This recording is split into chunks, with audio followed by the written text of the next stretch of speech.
Hey guys, what's up? So now that you guys know how to use encoders, we're going to start moving on to sensors. And there's a bunch of cool sensors that you can use.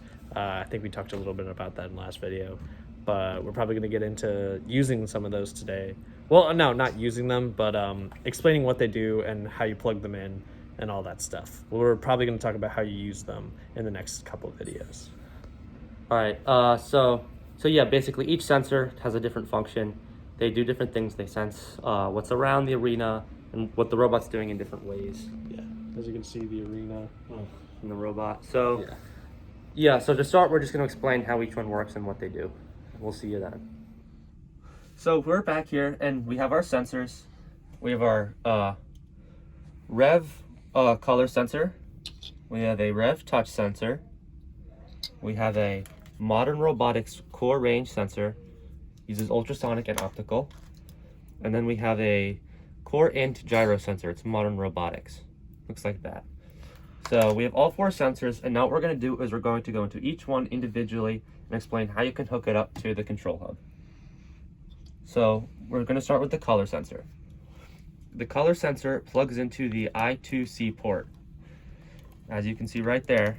And for every single sensor, I should say this, you want to use the bottom of an encoder wire to plug it into the control hub. So it's 4-prong, black, red, white, blue. So color sensor goes I2C. You want to plug in a bottom wire. And then this is very easy. You want to take the port at the bottom of the color sensor and you just snap it in. And it'll light up once I turn this on. See, it lights up. That's how you know you're good to go. With At least in a hardware standpoint, yeah. And then we have to go and configure our color sensor in the phone. Okay, sorry. Well, hold on. We can configure later. Let's just keep going. Okay. Because that's going to take a second. So Get to the touch sensor. moving on to the touch sensor. This is the touch sensor with the little button on top.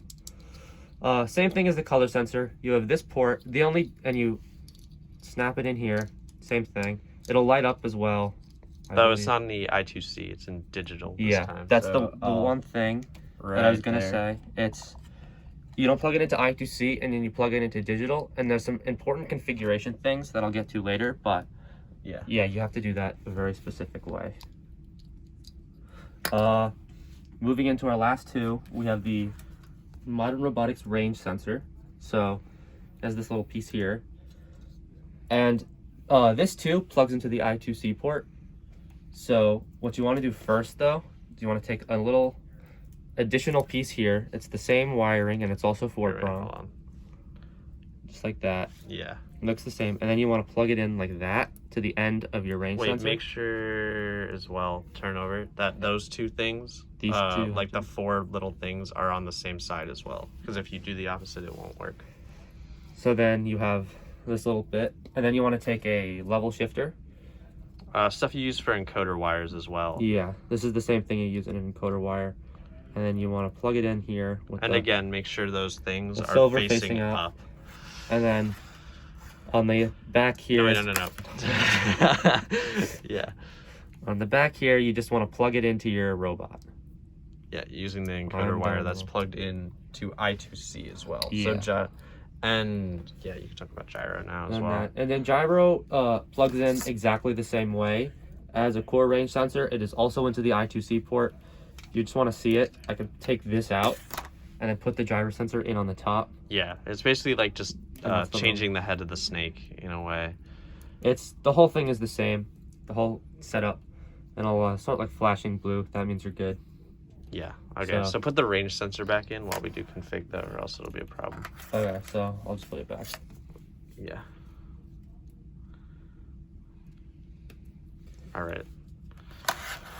Alright, so now we're going to configure each of these 4. So we're going to start by making a new configuration and going into the expansion hub.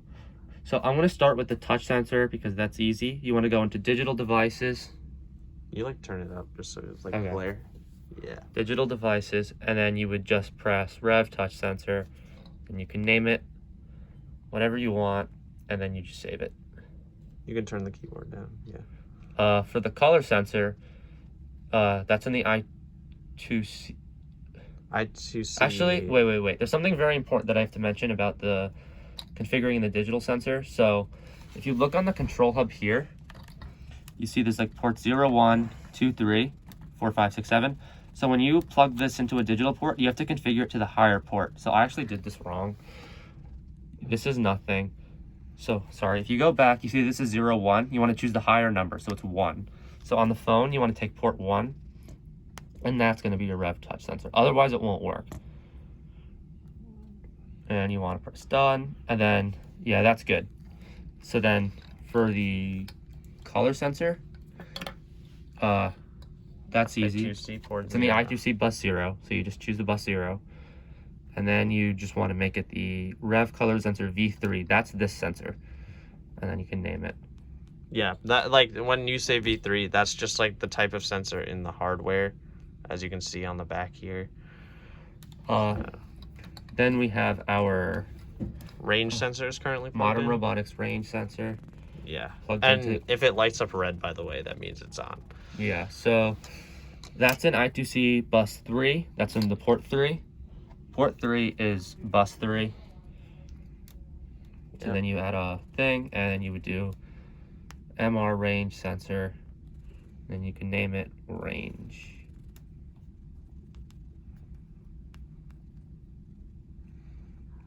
So yeah, guys, that's essentially how you set up your hardware for all your sensors. And then gyro, just real quick. Oh yeah. It's MR gyro, but other than that, it's the same thing as range. Yeah. All right. So there, now we actually can conclude. So that was sensors. all 4 of your sensors, how to set them up, wire them up, and configure them. So, yeah. We'll get into coding them in the next couple of videos. Yeah, I'll do one video for each sensor. Yeah. All right. Well, I mean, we might as well just make this the conclusion anyways. So So, we'll see you guys. Bye, guys.